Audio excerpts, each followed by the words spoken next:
Sahabat Riskonomics, mari kembali sejenak ke teori dasar risiko, yaitu tentang bagaimana suatu risiko berubah menjadi kerugian. Ini penting karena sebagaimana kita bahas pada video nomor 3, risiko hanya akan jadi masalah bila telah berubah menjadi kerugian. Ada dua faktor yang berperan dalam berubahnya suatu risiko menjadi kerugian, yaitu peril dan hazard. Peril adalah kejadian atau event yang membawa atau menyebabkan kerugian itu. Kebakaran, tabrakan, kendaraan bermotor, ledakan, banjir adalah contoh-contoh peril. Dalam konteks asuransi jiwa, kematian atau deaths adalah juga peril. Sementara itu, hazard adalah sifat-sifat atau karakteristik dari risiko yang dapat mempengaruhi frekuensi atau severity terjadinya suatu kerugian. Material utama suatu bangunan misalnya, apakah itu beton atau kayu atau bambu, adalah hazard yang penting dalam asuransi kebakaran dan bencana alam.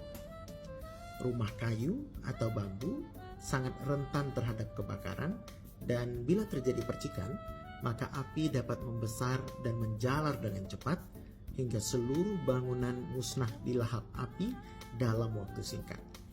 Dalam konteks risiko kebakaran, rumah kayu atau bambu memiliki hazard yang buruk atau dikatakan pula poor hazard, sedangkan rumah beton memiliki hazard yang baik atau good hazard.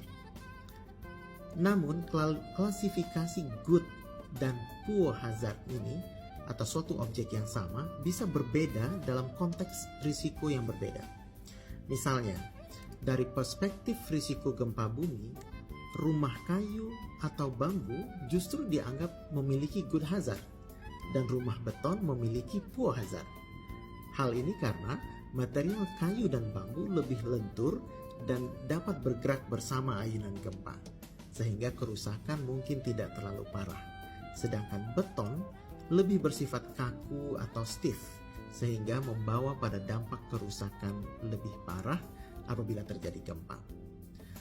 Satu lagi contoh lainnya, dalam konteks asuransi jiwa dan asuransi kesehatan, merokok adalah poor hazard, dan tidak merokok adalah good hazard.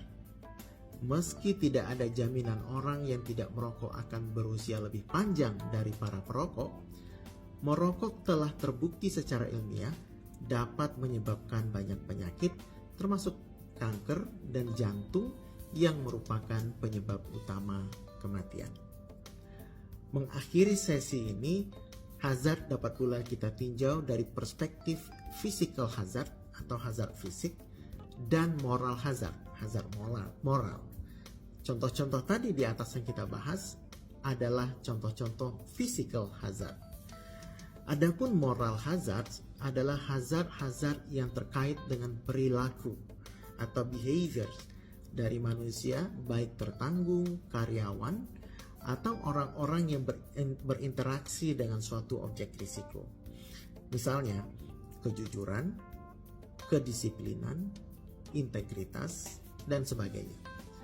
Tertanggung yang cenderung melakukan fraud misalnya atau penipuan seperti klaim palsu atau angka klaim yang dibesar-besarkan atau nilai aset yang dikecilkan disembunyikan agar premi lebih murah merupakan contoh-contoh moral hazard.